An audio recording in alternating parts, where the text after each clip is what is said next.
Alors nous allons commencer par, le métier d'agent de voyage et donc je passe la parole à Claude Tazio. Claude, tu m'entends? Oui, tout à fait, Voilà, je Charlotte, t'en ouais. prie. Eh bien voilà, bonjour, welcome dans ce monde du tourisme.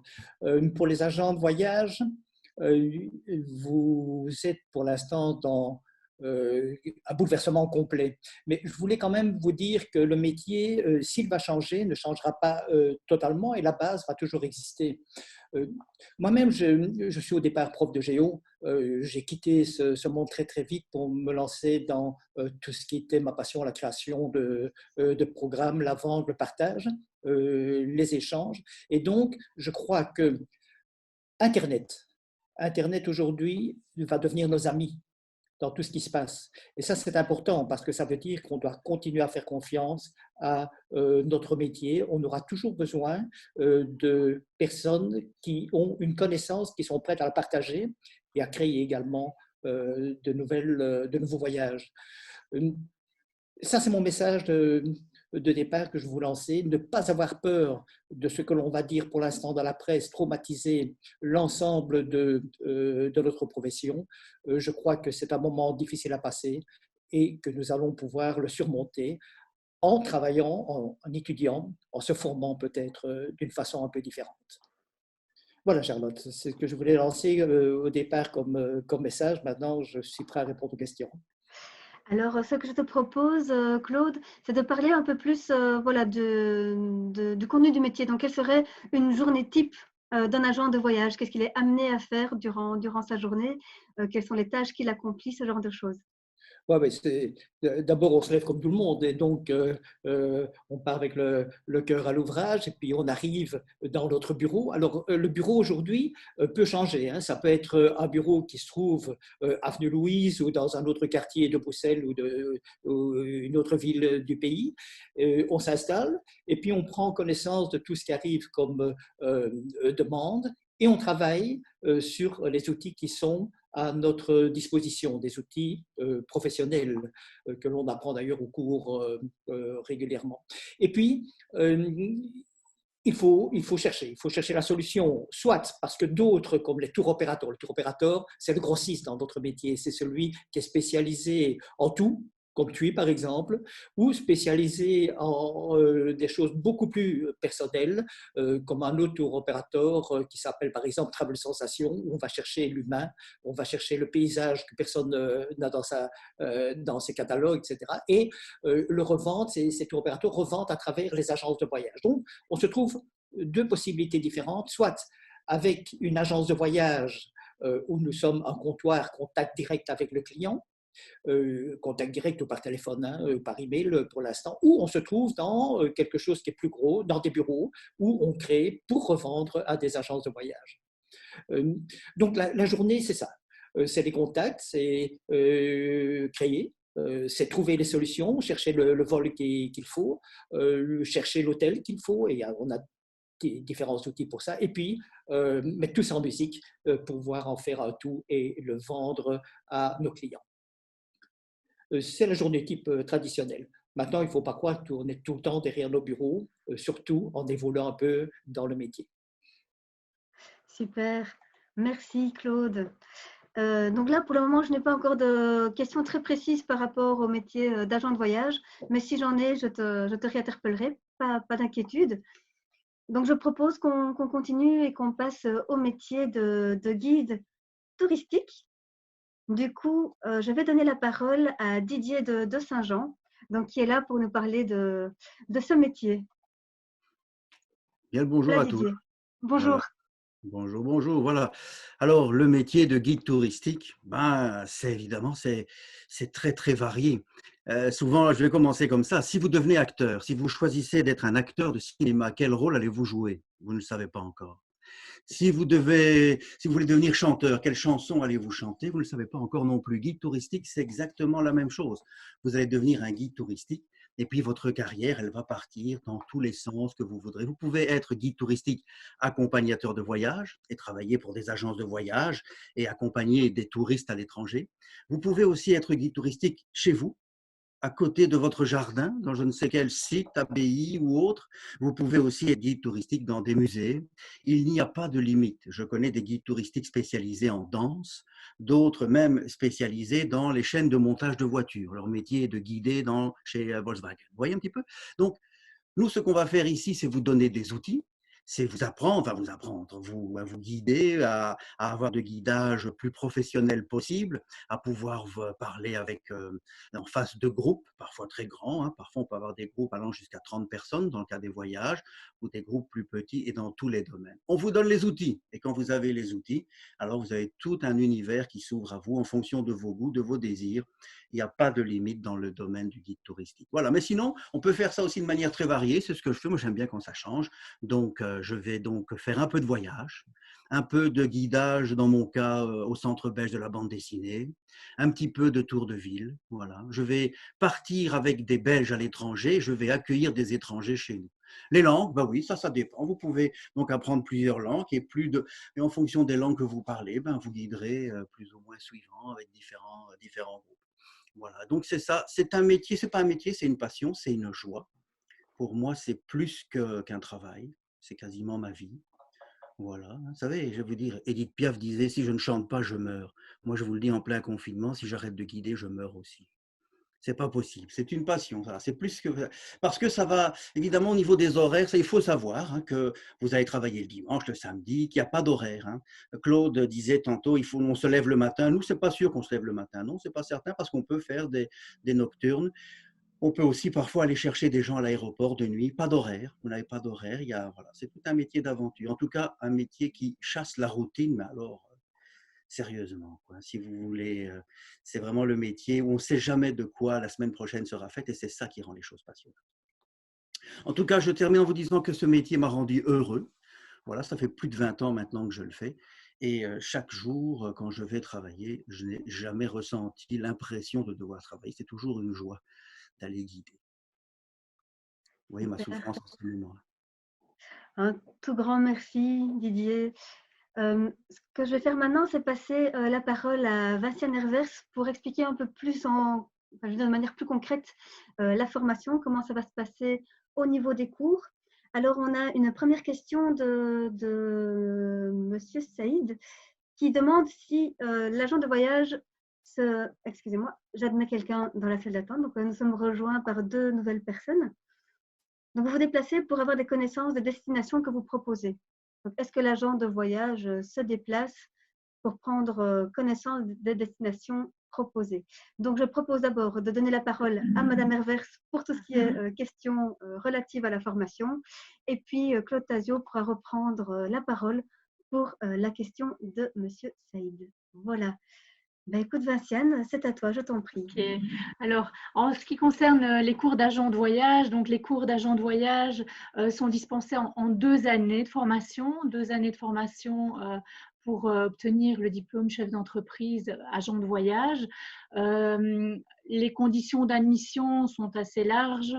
Il faut un certificat d'enseignement secondaire supérieur ou un examen d'entrée.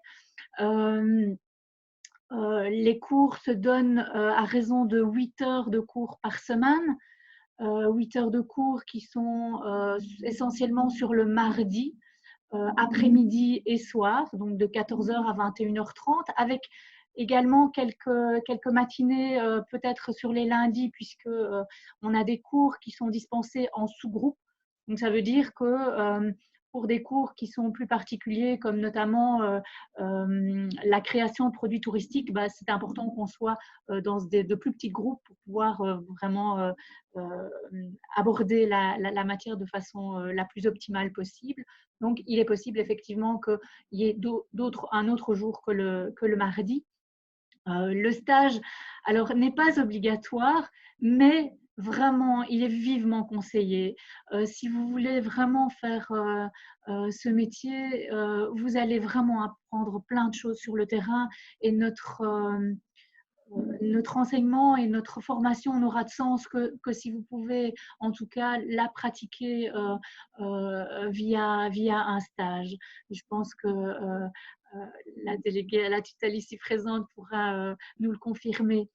Donc ça, c'est ce qui concerne les agents de voyage. Alors, au niveau des cours, qu'est-ce que vous avez? Vous avez des cours de technique de vente, vous avez des cours de géographie, de droit du voyage, vraiment toute matière liée au voyage. Des cours également de gestion, puisque au terme des 2 années, vous allez obtenir également un diplôme de gestion de base, qui vous permettra d'ouvrir un commerce. Au niveau des cours de guide touristique. Alors, les guides touristiques, c'est également 2 années de formation, à raison de aussi 8 heures de cours par semaine. Les cours se donnent le samedi et le dimanche. Alors, Didier vous a dit effectivement que c'était une formation où il n'y avait pas nécessairement vraiment d'horaire, etc. Et vous allez faire vos exercices le dimanche sur le terrain. On va vous emmener à Bruges, on va vous emmener à Ciney, on va vous emmener faire un tour de Bruxelles. Et là, vous serez mis en situation et vous allez déjà nous montrer comment vous allez guider vous. Et on va vous aider, vous aiguiller et en tout cas faire tous ces exercices avec vous.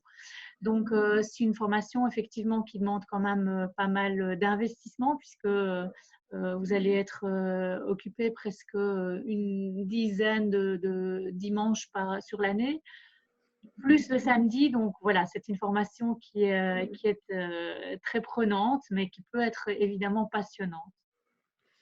Merci beaucoup, Vinciane. Donc, je donne la parole à Claude par rapport à la question sur donc, est-ce qu'il faut avoir une connaissance de destination au préalable dans le métier de… Non, alors, c'est très clair, ce que Didier Saint-Jean disait tout à l'heure, c'est qu'il faut une passion pour vouloir faire ce métier et pouvoir suivre les cours et quand même avoir une soif de savoir. Il est clair qu'on ne rentre pas dans la profession en disant « bon, j'apprendrai rien que mon cours, etc. » Non, il y a une culture générale à se faire en dehors de la formation. Par contre, plein de choses sont quand même apprises durant les cours. On parle de destination ici. Les destinations, on va les apprendre pendant des cours de géographie. Mais ce n'est pas ça qui nous fait vraiment connaître la destination. On doit également aller regarder des bouquins, regarder plein d'émissions sur la TV qui parlent de nos destinations. Et toute cette passion, on doit l'avoir dès le départ rentrant à la formation si on veut vraiment aller très très loin dans le cursus. Autre chose, je ne l'ai pas dit tout à l'heure, mais je suis toujours consultant voyage et donc je suis sur le terrain et je suis aussi formateur. Et je vous donne un exemple très concret. Nous avons une stagiaire chez nous de l'EFP qui, dès le départ, a été mise dans le bain comme un professionnel que nous avons dans le bureau. Elle participait aux réunions, elle participait au salon, elle participait au congrès et on l'envoyait également dans ce qu'on appelle des éductours dans notre métier, des voyages qui sont organisés par les tour opérateurs, les professionnels du tourisme, pour faire connaître les destinations. Donc, je vous disais, on ne sera pas assis qu'à notre bureau pendant cette formation, en stage en tout cas, qui pour moi est indispensable si on veut aller très loin dans le métier, dans l'apprentissage. Et voilà, donc je crois avoir répondu, me semble-t-il, Charlotte, en disant il y a beaucoup de choses que l'on apprend au cours, mais beaucoup de choses qu'on apprend aussi durant les stages. Merci beaucoup, Claude. Alors, je relais une question à M. Didier de Saint-Jean. Donc, une question qui concerne, donc dans le métier de guide touristique, il y a des périodes creuses. Est-ce difficile de trouver une stabilité financière? Alors, Didier, attendez une minute parce qu'on ne vous entend pas. Je vous active. Voilà, je vous en prie. C'est une excellente question. C'est vrai que c'est comme je disais, il n'y a pas d'horaire, on ne sait pas de quoi ce qu'on fera la semaine prochaine. Donc, au niveau financier, effectivement, ça peut, dans certains cas, poser problème.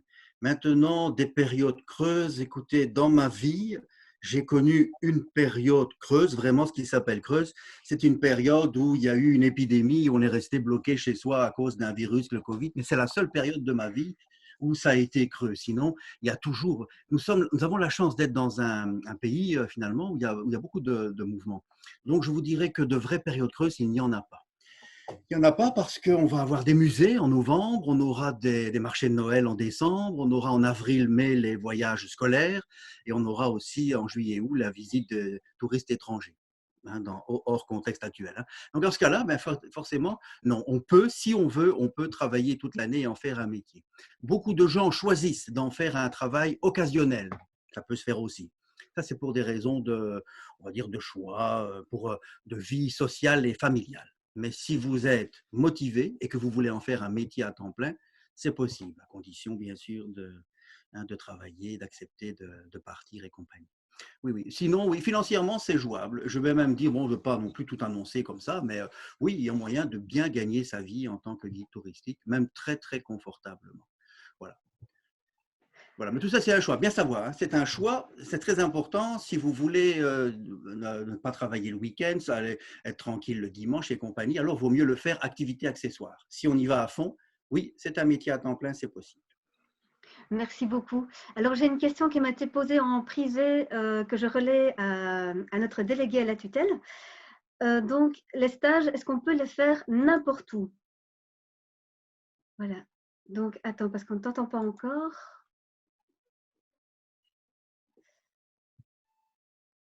Ça va? Là, maintenant, on t'entend, oui. Bonjour tout le monde déjà. Alors c'est possible de les faire n'importe où en Wallonie ou sur Bruxelles. Maintenant, nous, les délégués à la tutelle de l'EFP, on ne s'occupe que des stages sur Bruxelles. Si vous souhaitez travailler dans une agence en Wallonie, il faut prendre contact directement avec une déléguée à la tutelle de l'IFAPME du centre. Si c'est par exemple Namur, c'est l'IFAPME de Namur. Donc voilà, tout est possible. Maintenant, nous, moi personnellement, je ne m'occupe que des stages en région bruxelloise. Et si vous avez des difficultés à trouver un stage ou quoi que ce soit, on a une liste d'agences qui ont déjà travaillé avec des stagiaires de chez nous, qui sont en recherche. Donc voilà, on est là aussi pour aider pour la recherche. Voilà. Merci beaucoup, Raphaël, c'est gentil. Alors, j'ai une question plutôt pour Vincent Hervers. Donc, nous avons une personne qui est venue l'année dernière à la journée porte ouverte pour prendre des informations sur concepteur en produits touristiques, mais elle n'est plus dans le catalogue. Qu'en est-il? Alors, effectivement, elle n'est plus dans le catalogue malheureusement cette année. Donc l'année passée, elle était au catalogue et on n'a pas pu l'ouvrir faute de participants.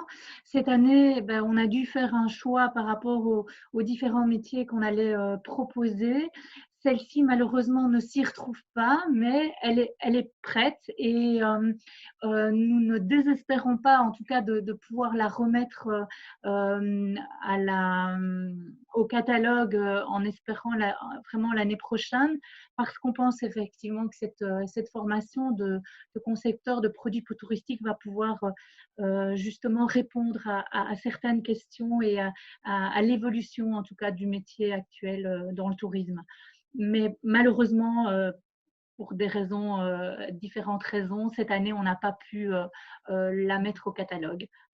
Voilà, donc vraiment, je ne désespère pas de voir cette formation arriver l'année prochaine et en tout cas, soyez sûrs que je ferai tout ce qui est en mon pouvoir pour pouvoir la proposer l'année prochaine. Merci beaucoup, Vinciane. Alors, on arrive tout doucement à la fin de notre workshop. Je ne vois plus de questions dans le chat, mais si d'autres personnes veulent activer leur micro pour poser une question, sentez-vous libre de le faire. Donc, voilà, profitez-en. On a encore 5 à 10 minutes. On est à votre disposition. Donc, si vous avez des questions, surtout n'hésitez pas, désactivez votre micro ou envoyez-nous un petit message dans le chat, comme vous préférez. Et nous y répondrons avec grand plaisir. Alors, j'en profite pour une dernière information. Donc, si vous avez des questions, surtout, n'hésitez pas et réagissez. Voilà. Alors, là, maintenant, vous voyez donc mon écran. Nous sommes plus ou moins arrivés à la conclusion de ce workshop. Et donc, je vous propose, si vous avez encore des questions, mais que vous n'avez plus le temps de les poser dès à présent, n'hésitez pas à nous recontacter à l'adresse info@efp.be ou de nous contacter par téléphone au 0800 85 210. Vous pouvez également nous laisser vos coordonnées. Donc, il y a un QR code pouvez tout à fait le scanner et nous laisser vos coordonnées. On reprendra évidemment contact avec vous. Et alors, vous pouvez nous suivre sur les réseaux sociaux également. Avant de clôturer notre workshop, je voulais vous lancer un petit sondage, mais j'ai un petit problème technique, je pense. Je ne pense pas que vous le voyez à votre écran. Je me trompe? Et on ne le voit pas. On ne le voit pas. Je me demande si tu ne dois pas désactiver le partage d'écran. Je peux essayer. Parce que tout à l'heure, on l'a eu. Je le retente. Donc, je pense que j'ai un petit souci technique. Ce n'est vraiment pas grave. Donc, hop. Oh. Je vous redonne les coordonnées de l'EFP. Donc, l'adresse info@efp.be, n'hésitez pas, notre service info accueil est au taquet, il vous répond vraiment assez rapidement ou par téléphone au 0800 85 210. Il faut savoir également que nous avons rejoint aujourd'hui une personne de notre service info accueil, donc qui a pu également assister au workshop et déjà voir les premières questions. Donc, n'hésitez vraiment pas à les contacter. Et puis moi, je vous donne rendez-vous du coup dans 30 minutes pour notre prochain workshop sur l'automobile. Et puis d'abord, un tout grand merci à la fois à nos deux experts, Claude Tasio et Didier de Saint-Jean. Merci également à Vinciane Hervers et Fabrice Dubois du pôle service. Et bientôt. À Eldo Wade, notre délégué. Merci à vous d'avoir participé. Et puis merci à tous les participants d'aujourd'hui. Nous étions 25 durant ce workshop. Un tout grand merci à tous. Merci. Au revoir. Au revoir.